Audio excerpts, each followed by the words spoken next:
Huku Rais William Ruto anapokamilisha ziara yake ya siku 2 nchini Tanzania, ambapo alitia saini mikataba kadhaa pamoja na kuhutubia bunge la kitaifa.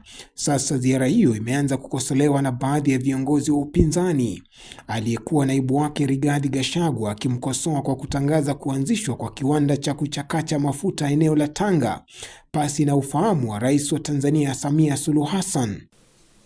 William Ruto has launched fake projects here in Kenya. He keeps on announcing projects that do not exist.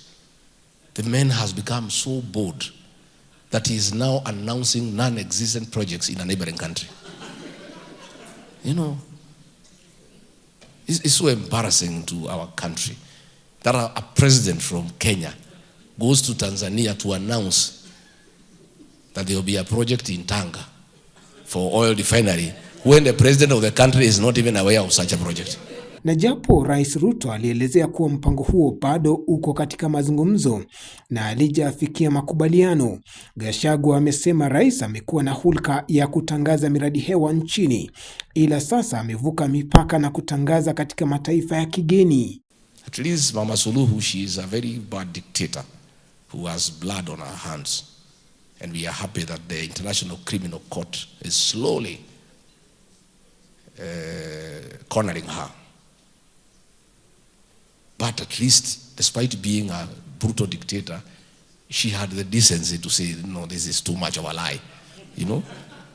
She's a terrible dictator, but at least she has some kind of conscience that it is wrong for a country, for a president from a different country to come and announce a non-existent project. Wakati huo huo, Gachagua ambaye amezungumza katika hafla ya uzinduzi wa ripoti kuhusu soko la ajira na ustawi wa wafanyikazi mwaka wa 2026, amependekeza kubuniwa kwa muungano mbadala wa kuwatetea wafanyikazi nchini, akisema kiongozi wa KOTU Francis Atwoli ameshindwa kutekeleza majukumu yake. He has abandoned the workers. He is now the lead praise singer of the William Ruto praise and worship team. He is the lead soloist. He sings with both bass and soprano. Workers of Kenya, since you seem to be unable to remove this man, my proposal to Kenyan workers is about time we created another alternative organization to champion the rights of the Kenyan workers. Last year, they increased with 6%. This year, they have increased with 12% or 13%. But if for the last year has not been effected, then why give new promises? Effect the first ones first. We want the payslip to be on the ballot in 2027.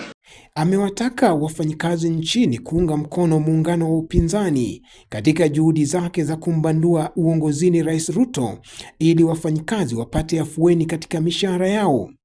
Victor Kayanda, Undugu TV.